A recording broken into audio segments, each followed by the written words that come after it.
Olá, estamos começando mais um Câmara Entrevista, dando sequência, aos vereadores que foram eleitos para estar aqui no Legislativo 2025-2028. Já conversamos com todos os que estão ocupando uma cadeira no Legislativo, mas conversamos na última semana com a vereadora Karen Castêncio, que atualmente está como secretária de Educação e Formação Profissional, mas se elegeu para uma vaga no Legislativo. E o nosso convidado de hoje é também vereador eleito, o vereador Marlon Monteiro, que foi eleito pelo Partido dos Trabalhadores, mas atualmente está licenciado do Legislativo, ocupando uma pasta no governo municipal, na Secretaria de Assistência Social. Olá, seja bem-vindo, secretário. Obrigada por aceitar o convite de estar aqui conversando conosco. Então, te pedir para começar nos contando um pouco, antes da gente falar do teu trabalho no Executivo, conversar sobre a tua trajetória política. Então, te pedir para nos contar, sobre todos os teus anos de trabalho frente ao movimento estudantil, Começou a atuar desde muito cedo aí no movimento estudantil. Então, nos contar um pouco dessa tua caminhada, a importância desse período aí na UBS, na UGES, toda essa experiência que tu teve. Bom, Bruna, é um privilégio muito grande sempre estar aqui com vocês e com a comunidade de Bagé, que eu tenho certeza que materializa uma grande audiência para essa TV, que é nossa, que é daqui de Bagé, da nossa terra. Então é um privilégio, como sempre, é um privilégio muito grande estar presente aqui na Câmara dos Vereadores e presente com vocês na TV Câmara, viu? Primeiramente, como é que inicia assim, minha trajetória na política, E eu sempre digo, a política estudantil sempre é uma maneira, é uma ferramenta política, dentro do processo da juventude. Há muito tempo atrás, eu tinha uma média de 15 anos, eu estudava no Justino Quintana, e a partir dali tinha o Grêmio Estudantil, a partir dali a gente começou a despertar o nosso interesse pela política, E naquele momento a gente fica pensando, é uma das maneiras mais livres de conseguir construir a política de fato, É onde tu está ali lutando pelas melhorias para tua escola, pelo ambiente que tu vive, Então lá, isso eu tinha 15 anos, faz um pouquinho de tempo, viu? Foi ontem, Mas a partir dali, o meu interesse pela política, foi onde a gente pensou e começou a entender as formas de conseguir materializar a mudança para o ambiente que a gente vive, Logo após eu fui presidente da União Bagense de Estudantes Secundaristas aqui em Bagé e também era parte desse princípio, da gente poder mudar e lutar por coisas que a gente acredita. Naquele período a gente lutava por uma educação pública de qualidade, onde todos pudessem ter acesso ao ensino superior, onde pudesse ser democratizado os acessos ao ensino superior, Onde a gente pudesse ter uma educação na base que fosse transformadora de fato e que pudesse mudar a vida da juventude a qual ela estava submetida, E naquele período foi quando a gente mergulha no processo político de fato. Quando a gente entende que através daquela luta, através daqueles movimentos, através daquele momento, nós poderíamos de fato mudar a realidade da sociedade que a gente vivia. Naquele período, nossa pauta central era a educação. E a partir dali que a gente conseguiu realizar algumas transformações importantes, que a gente conseguiu retomar acesso à lei de meia entrada, que a gente conseguiu fazer várias campanhas e movimentos estruturantes dentro das escolas, que pudesse fazer com que a juventude pudesse ter de fato interesse pela transformação da educação naquele período. Após eu estive na direção executiva da União Gaúcha de Estudantes, durante duas gestões e meia, onde eu fui secretário, cheguei a ser primeiro vice-presidente da União Gaúcha de Estudantes, e também aí é a mesma luta, só que materializa em uma amplitude maior, A gente estava lutando, contra a enturmação, contra as salas de lata naquele período, onde a gente encontrava, tinha a governadora naquele período, que era a governadora Ieda Crucius, que praticava vários processos, tinha várias políticas de governo que descaracterizavam o avanço na educação, Então, naquele período, a gente construía, de fato, uma luta para que a gente pudesse ter uma educação pública e de qualidade, combatendo o desmanche da educação naquele período. E para mim foi muito importante, foi a partir daí que a gente conhece, a partir dali que a gente começa a conhecer, de fato, o movimento político como ele se constrói, né? E aquele período foi um período no qual a gente teve várias lutas no país inteiro, foi um período da descoberta do pré-sal, o período que a gente lutava para que tivessem mais investimentos nas universidades públicas, era aquele período ao qual, né, teve muita luta, né, naquele momento e que fortaleceu muito as narrativas e as construções da juventude brasileira, né? E além desse trabalho, né, junto aos estudantes, tu também teve uma atuação no movimento negro, né, e exerceu papéis aí dentro do Partido dos Trabalhadores. Foi nesse período que surgiu aí a oportunidade de concorrer a um cargo na Câmara. Como é que se deu assim esse processo daquele Marlon, né, que vinha atuando no processo estudantil, no movimento estudantil, no movimento negro, e aí chega para concorrer a uma vaga como vereador? Pois então, é importante, assim, a gente vai, dentro do processo político também, a gente vai construindo e formando mutações, né? Após o meu período dentro do processo de juventude, a gente, para mim, a questão racial ela sempre foi uma pauta central, né? E eu não digo que é uma pauta política, é uma pauta de vida, né? A gente lutar contra o preconceito, lutar contra a discriminação, combater o racismo, parte da gente, né? Parte de mim e parte das coisas que eu acredito. Então, buscar construir uma sociedade mais igualitária, né, onde todos tenham igualdade de oportunidade de fato, não é um papo que... não é uma narrativa fácil, é uma narrativa difícil perante a sociedade que a gente vive. E hoje, essa é uma das minhas pautas de vida, é buscar construir, combater, de fato, o racismo, combater as formas de opressão presentes na sociedade hoje e buscar, de fato, construir uma sociedade mais igualitária, onde todos tenham acesso, onde os direitos de todas as pessoas sejam garantidos, né? E naquele período ao qual eu saí do movimento estudantil, foi quando eu descobri e conheci o movimento negro, de fato, né? E nesse período, eu estive presente em várias formas de agrupamento, várias formas de organização. Por exemplo, eu fui conselheiro estadual da juventude, representando a juventude negra, né, no Conselho Estadual da Juventude, através do Congresso Nacional Afro-Brasileiro, do CNAB. Também fui aqui em Bagé, vice-presidente do CEAFRO Quilombo, né, e naquele período a gente também construiu várias formas de organização, vários momentos de debate, de construção, de poder, de fato, conscientizar a sociedade e poder, né, de fato, materializar mecanismos para que a gente pudesse, de fato, combater o racismo e as formas de preconceito presentes na sociedade. E eu tive uma vida partidária muito intensa, viu? Eu fui aqui em Bagé, fui secretário da Juventude do PT, né? Depois eu fui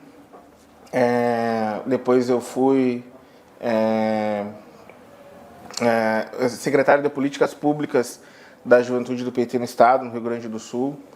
E fui do diretório municipal do PT, fui do diretório estadual do PT. E aí, nesse momento que eu acabo encontrando, né, pra gente as formas... Eu construí porque o Partido dos Trabalhadores é, para mim, a maior ferramenta de transformação da esquerda na América Latina, né? Então, é o maior partido da esquerda da América Latina. E é uma ferramenta extremamente importante. É através dele que se construiu inúmeras políticas públicas que, de fato, mudaram a vida das pessoas, que deram moradia com dignidade para as pessoas, que democratizou, de fato, o acesso ao ensino superior e fizeram que vários jovens pretos, periféricos, pudessem ingressar numa universidade pública, que fizeram que várias pessoas, chefes de família, pudessem ter uma vida com dignidade e pudessem, né, dar condições para os seus filhos, fizesse com que pôde fazer, criar políticas públicas e mecanismos para que muitas pessoas que ao longo da história do nosso país foi de fato invisibilizada pudessem ter uma oportunidade de vida e pudessem ter uma melhor qualidade de vida. Então eu acredito muito na ferramenta, né, no instrumento Partido dos Trabalhadores, por esse histórico, por esse legado que ele construiu para o nosso país. Os maiores programas sociais foram durante os governos do Partido dos Trabalhadores. Exatamente. Né? E a partir dali foi quando eu trabalhei aqui na Câmara de Vereadores de Bagé, né? Fui chefe de gabinete da vereadora Janise Colares, fui assessor, né, aqui na Câmara de Vereadores. E após esse período eu fui trabalhar no mandato do deputado federal Marco Maia, né? Foi quando eu estive um pouco ausente da cidade. Eu fui trabalhar no mandato do deputado Marco Maia, onde conheci também a política e o movimento e a estrutura política dentro de uma outra ótica, né? onde a gente visitei inúmeros municípios, né? A gente buscou, de fato, construir muita política, né? Representando o deputado nesse processo.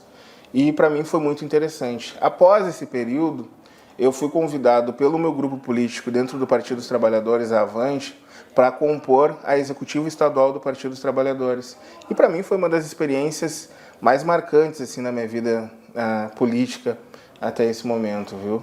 Pois foram onde tu enxerga várias pessoas as quais tu conhecia, tu via, né? Tu te identificava ideologicamente, mas tu nunca te teve contato. Eu comecei naquele período a atuar e trabalhar e construir a política junto com essas pessoas, né? Então eu tive a minha responsabilidade nesse processo era organizar o Partido dos Trabalhadores no Estado do Rio Grande do Sul. Então quando a gente assumiu e para mim foi uma tarefa muito importante, viu? Por exemplo, quando eu assumi a Secretaria Estadual de Organização do PT, acabamos recebendo, né, naquela gestão, na gestão do deputado Pepe Vargas como presidente, o partido organizado em 240 municípios, em média. Quando a gente sai da gestão, a gente entrega o partido organizado com 410 municípios do estado do Rio Grande do Sul. Então é bastante coisa, né? Bastante um processo. Naquele período que eu estive ali, foi o período que a gente ajudou a coordenar todos os atos, né, condenando e denunciando a prisão injusta do presidente Lula. Foi no período que muitas pessoas não sabem, mas eu fui um dos coordenadores da caravana do presidente Lula aqui no estado do Rio Grande do Sul, né? Eu digo, mexo com a minha companheira, que naquele período eu acabei fazendo aquele roteiro da caravana. Eu fiz umas 4 ou 5 vezes. Acho que fiquei quase 2 meses na estrada organizando cidade por cidade, município por município, organizando todos os momentos da caravana, né? E ainda bem, né?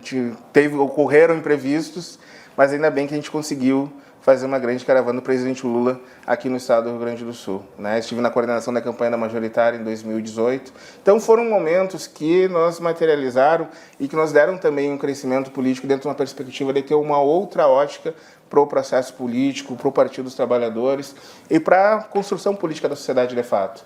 A partir daí que eu pensei o seguinte, eu tive experiências ótimas, conheci coisas que eu imaginava não conhecer dentro do processo político, tive experiências muito legais, mas naquele momento materializou uma vontade muito grande de voltar para minha cidade e para buscar fazer o debate da nossa cidade, né? Eu tinha ficado já 3 ou 4 anos fora e me deu uma vontade muito grande de voltar para Bagé para concorrer a vereador. Então, a partir daí que eu tive interesse de vir para Bagé, buscar construir a nossa cidade, buscar criar novos ambientes e buscar também auxiliar o nosso partido naquele momento que para o nosso partido precisava.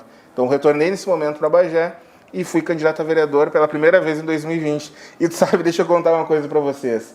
Eu, desde pequeno, desde os meus 15 anos, eu construo a política. Mas, nesse período, foi muito diferente de tudo que eu já tinha presenciado. Tu era o candidato? Eu era o candidato. Então, eu já fiz inúmeras campanhas políticas, já tive vários processos políticos, mas em 2020 foi a primeira vez que tu tinha que bater na porta da casa das pessoas. Falar sobre ti mesmo. E falar sobre a tua pessoa. E falar sobre si é muito complexo. E organizar a própria campanha, né? Exatamente. Porque coordenar uma campanha de alguém é uma coisa. Eu já conversei com outras pessoas aqui que falaram justamente isso. Mas tu estar à frente da tua própria campanha e de repente delegar funções que muitas vezes eram tuas para alguém confiando a tua candidatura é diferente, né? Exatamente. Por exemplo, em 2018 eu fui coordenador de mobilização da campanha aqui no estado da candidatura do hoje deputado Miguel Rosseto para o governo do estado e fui coordenador de mobilização da campanha do candidato Haddad à presidência da República aqui no estado. Eu saio dessa campanha e em 2020 eu tenho que organizar a minha campanha e isso é uma questão muito complexa, viu, Bruno? Porque tu tem que bater, tu tem que conversar e tu tem que fazer o debate em cima do teu nome. E aquela campanha de 2020 ainda foi atípica, né? Porque foi a campanha durante a pandemia. Então teve que se construir uma nova forma de fazer política que nem sempre era batendo na porta, nem sempre era no olho. Então teve que usar a ferramenta das redes sociais. Então era tudo muito novo para todo mundo também, né? Exatamente. E aí a gente parte daquele princípio, né? Eu também estava retornando para a cidade, né? Então era uma incógnita qual seria o nosso resultado eleitoral. mas fiquei muito feliz que as pessoas, né, que me conhecem de fato acreditam de fato no meu trabalho, né, e me possibilitaram uma boa votação, uma grande votação naquele ano de 2020, onde fiz 603 votos, né, e aí naquele período eu fiquei como primeiro suplente, né, acabou o Dr. Rubens Salazar tendo que renunciar ao cargo por problemas de saúde, né, que é um grande líder político da nossa cidade, um grande líder do nosso partido e uma grande pessoa, um ser humano extraordinário, né, que infelizmente teve que teve que renunciar ao mandato dele, mas também naquele período nos deu a oportunidade de exercer a função ao qual a gente se propôs disputando aquela eleição, que era assumir o mandato de vereador. Então eu acabei assumindo em 2021 e a partir daí a gente buscou, né, criar uma identidade política para o nosso mandato que pudesse de fato representar as pessoas, né?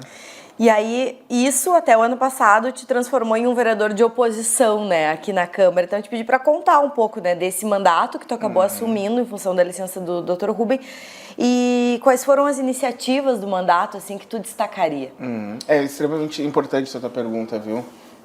Nós, a gente encontra uma cidade com sérios problemas, muitos problemas. Os problemas de corrupção, a gente encontra as pessoas sem acesso à política pública, a gente acaba encontrando uma cidade muito deficitária, dentro de uma perspectiva que, naquele momento ao qual a gente estava buscando construir o nosso mandato, construir a política, a gente acaba encontrando uma cidade muito sem perspectiva de futuro, né? Sem perspectiva as pessoas muito sem perspectivas, né? Então a gente buscou criar, dentro do nosso mandato, a identidade das coisas que a gente acredita, né? Das coisas que a gente, de fato, toda a vida lutou, que era por uma educação de qualidade, que era buscar construir uma sociedade mais igualitária, que era buscar construir um ambiente onde as pessoas pudessem ter uma melhor qualidade de vida.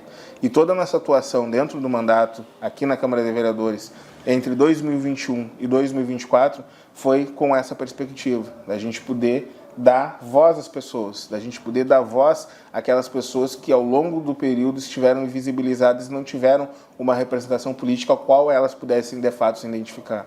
E a gente criou inúmeros projetos de lei, tivemos várias leis aprovadas, leis com aspecto cultural, leis com aspectos de fato de combater as formas de preconceito. Nós apresentamos o protocolo antirracista, que busca criar um ambiente para as pessoas que sofram com algum tipo de preconceito ou sofram racismo em locais públicos.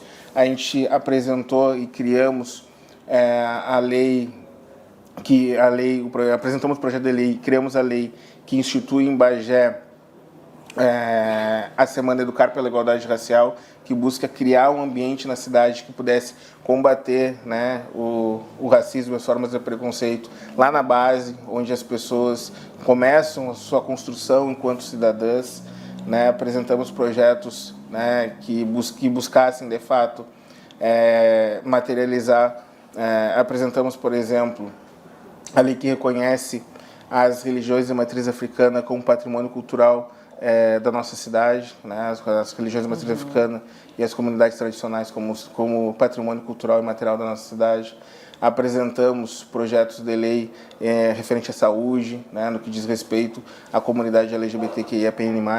Então apresentamos inúmeros projetos que pudessem, de fato, criar uma nova perspectiva e criar um conforto para essas pessoas que muitas vezes pudessem ser invisibilizadas dentro de uma perspectiva... A própria comenda, né, Oliveira Silveira? Que pudessem ser invisibilizadas dentro de uma perspectiva, né, de ter acesso às políticas públicas, né? A comenda Oliveira Silveira para mim, foi um marco, assim, né? Então, nós tivemos aqui na Câmara de Vereadores várias homenagens durante todos os anos. Então, quando eu cheguei aqui na Câmara de Vereadores, a gente ficou pensando, por que a gente não tem um debate ou uma construção que pudesse marcar de fato o 20 de novembro, né? Que é a data que marca de fato a libertação do nosso povo e demarca de fato a construção sobre as lutas que o povo negro teve ao longo da história, né? E aí a gente apresentou aí um símbolo nosso de luta, né? Foi um grande intelectual, foi o Oliveira Silveira aqui no nosso estado. Então, dar o nome, dar essa comanda de Oliveira Silveira e poder fazer a indicação de pessoas pretas que se destacaram na nossa comunidade, né, que muitas vezes não são, que o trabalho que elas desenvolvem não são vistos pelo amplo da nossa comunidade, foi numa satisfação muito grande, né? E nós tivemos também várias iniciativas no mandato, e essas foram umas das que eu cito, né, que essa é uma das coisas que eu cito que a gente tem um grande orgulho, né? Por exemplo, a gente apresentou também uma lei, um projeto de lei que foi aprovado, que também trata sobre a saúde das pessoas, né, que é a lei que institui, né, a semana de conscientização sobre o TDAH. Então, para nós também é muito importante a gente poder pautar essas coisas, né? Então, a nossa construção dentro do mandato aqui na Câmara de Vereadores tiveram iniciativas como essa, que pudessem pensar naquelas pessoas que ao longo do período elas foram invisibilizadas de fato. Também foi uma grande marca do nosso mandato e para mim muito importante a gente poder, através de parcerias, né? Essas minhas andanças por aí eu acabei conhecendo muita gente, acabei conhecendo muitas pessoas e tenho grandes amigos, né, no processo político para além da nossa cidade.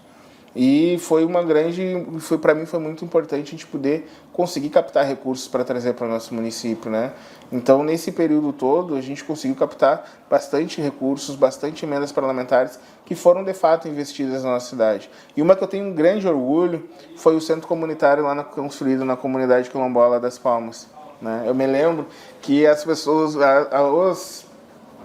eu me lembro que a deputada federal Maria do Rosário, quando ela assume o mandato, ela diz: Marlon, que legal que tu assumiu o mandato, né? A gente já tinha feito alguns pedidos para ela e ela falou: vamos encaminhar um recurso para te construir alguma coisa dentro das coisas que tu acredita em Bagé, né? E aí nós encaminhou, e aí eu fiquei pensando, onde é que a gente vai, aonde nós vamos de fato investir esse recurso, né? Poderia ter investido em várias outras coisas, mas a gente naquele momento a gente teve, né, a nitidez de que se a gente não usasse aquele recurso para construir de fato um equipamento público, né, dentro de uma comunidade que ao longo da história foi invisibilizada, a gente não poderia não ter outro momento, porque naquele momento eu ainda estava como vereador suplente, né, e eu poderia sair a qualquer momento. Então a gente aproveitou aquele momento para investir o recurso na comunidade quilombola das Palmas e hoje lá a gente tem um lindo centro comunitário que atende hoje e recebe toda a região. Então tivemos recursos investidos também na saúde, em vários segmentos, em vários equipamentos, tivemos recursos também investidos na cultura, tivemos recursos investidos em várias frentes que pudesse de fato construir a política pública para as pessoas. E aí vem a eleição do prefeito Mainardi, né? Ao final do seu mandato, o senhor acabou sendo chamado para ocupar, né, uma das principais secretarias de governo, diria que é um dos corações de um governo municipal, que é a Secretaria de Assistência Social, né?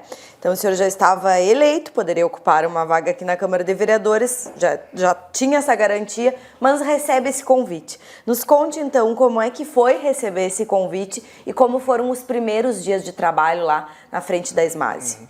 Para mim, deixa eu dizer uma coisa assim, Bruno. Eu sempre tive uma experiência muito grande no legislativo, né? Por exemplo, eu já atuei, já fui assessor aqui na Câmara de Vereadores, já tinha sido vereador, já fui assessor do deputado Marrone na Assembleia Legislativa, já fui assessor do deputado Marco Maia e da deputada Maria do Rosário na Câmara dos Deputados.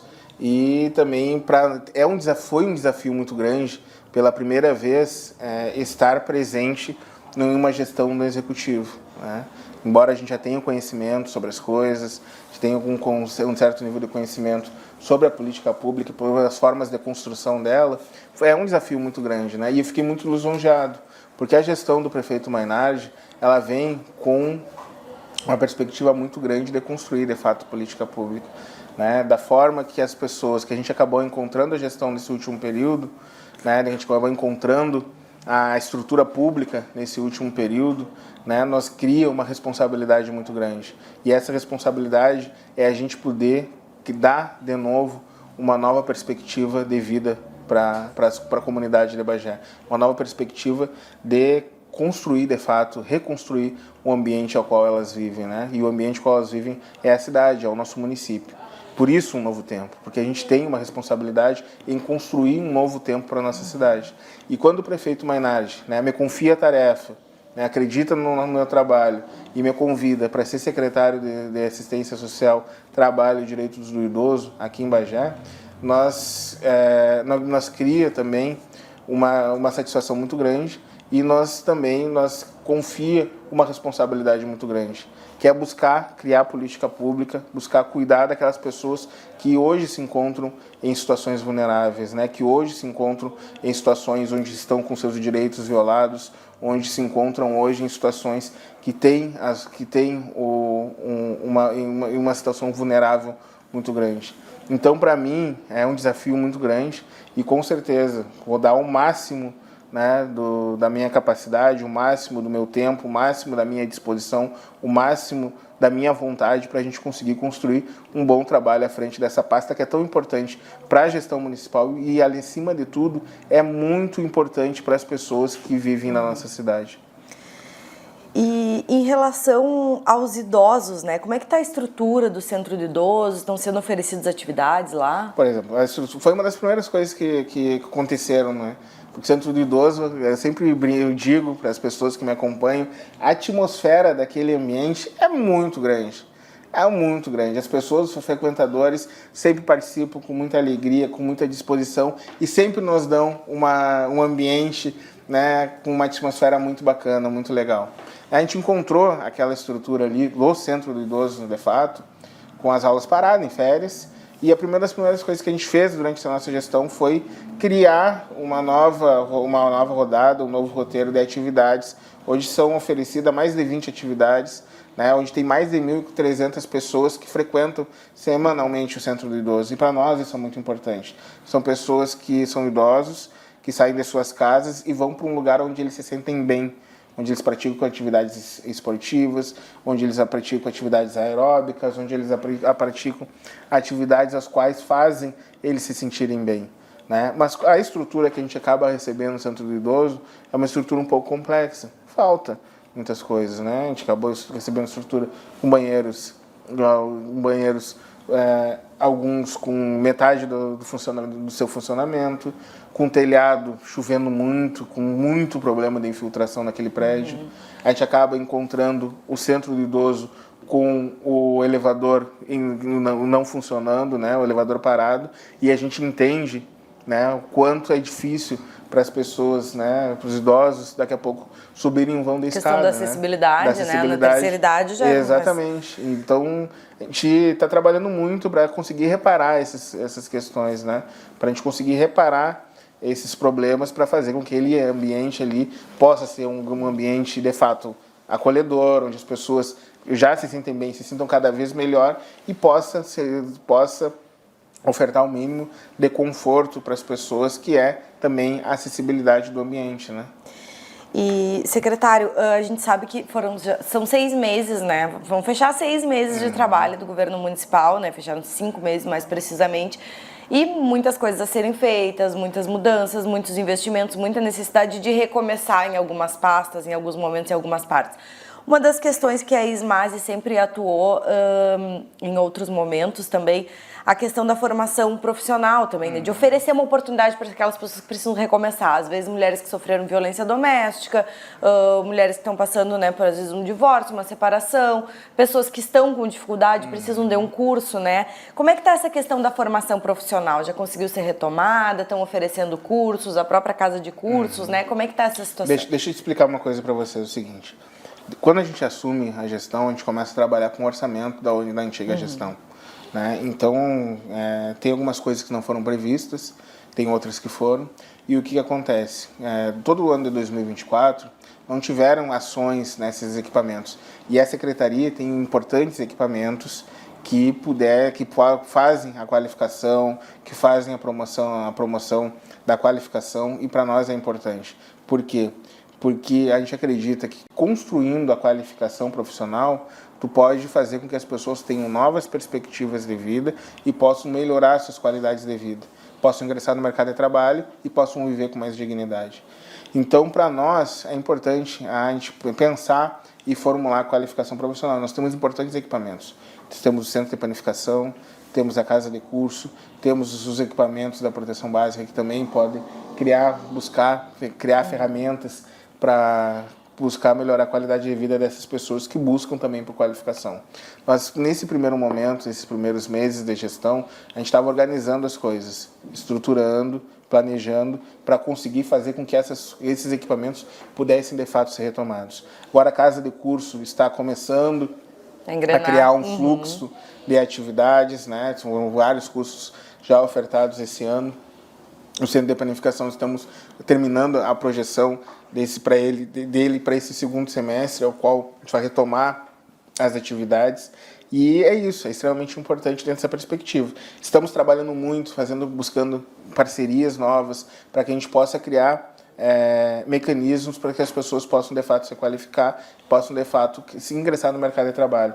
Já tivemos algumas reuniões, porque não é também só nós criarmos os cursos, né? Criarmos as ofertas. Precisamos também criar aquelas ofertas às quais as pessoas possam... Dependendo da demanda do mercado. Da demanda também, do mercado. né? Então, em vista disso, nós já buscamos conversar com várias entidades representativas. Buscamos conversar com os sindicatos dos trabalhadores rurais, buscamos conversar com a CIBA, buscamos conversar com essas representações, que são as representações dos empregadores do nosso município, dentro de uma perspectiva de poder entender qual é a demanda do mercado. Para esse ciclo fazer sentido, né? Porque Exatamente. não adianta a pessoa fazer um curso e depois ela cair no mercado de trabalho onde não tem vagas para ela, né? Buscamos para a gente poder, de fato, entender qual é a demanda do mercado, né? Para a gente buscar apresentar a oferta de uma mão de obra qualificada, porque as pessoas possam ser qualificadas dentro dos equipamentos públicos da assistência social e, após isso, possam, de fato, ingressar no mercado de trabalho com segurança de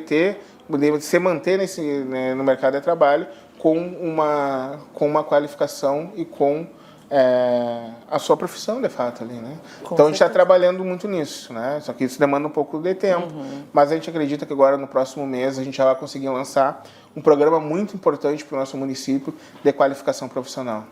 Perfeito, então lhe agradecer, né? Vamos chegando ao final aí da nossa entrevista, lhe agradecer a disponibilidade de estar aqui conosco. Não sei se tem mais algum plano aí da Secretaria que o senhor queira destacar, nos dar algum spoiler do que vem pela frente. É importante, a gente está trabalhando muito nesse momento, buscando fazer o mapa social da nossa cidade, né? Buscando entender onde é que tem que ser a intervenção do poder público, aonde a estrutura pública, através da Secretaria de Assistência Social, tenha que materializar a sua presença, né? Então, a gente está fazendo hoje, está buscando fazer um mapa da cidade, buscando entender quais são as regiões de maior vulnerabilidade social para a gente conseguir fazer com que a presença do Estado, que a presença da Secretaria, a presença da Prefeitura seja maior dentro desses ambientes. A nossa ideia de gestão é buscar ampliar nossa rede socioassistencial, é buscar fazer com que hoje a gente possa ter uma ampliação da nossa rede, que a gente possa ter nos territórios, eu que sou uma pessoa que acredito muito no território, que a gente possa ter nos territórios a presença da Prefeitura, que a gente possa ter nos territórios a presença e a materialização de políticas públicas eficientes que busquem melhorar a qualidade de vida das pessoas. Então, estamos trabalhando muito para que essas pessoas possam ter, de fato, a política pública próxima a si, fortalecendo os territórios, fortalecendo os bairros, fortalecendo o que as pessoas têm de melhor, que é o ambiente a qual elas vivem. Perfeito. Muito obrigada, então. Obrigado pela sua disponibilidade. Sucesso aí frente a essa secretaria que a gente sabe que é tão importante para todos nós aqui da cidade. Agradeço muito e, mais uma vez, agradeço a vocês aqui da TV Câmara, agradeço à Câmara de Vereadores, a qual tenho o máximo respeito, e agradeço a todas as pessoas que nos acompanharam aqui e que nos acompanham através dessa importante ferramenta de comunicação que é a TV Câmara. É isso aí. Câmara Entrevista encerra aqui. Acompanhe a nossa programação e também as redes sociais da TV Câmara Bagé. Até mais!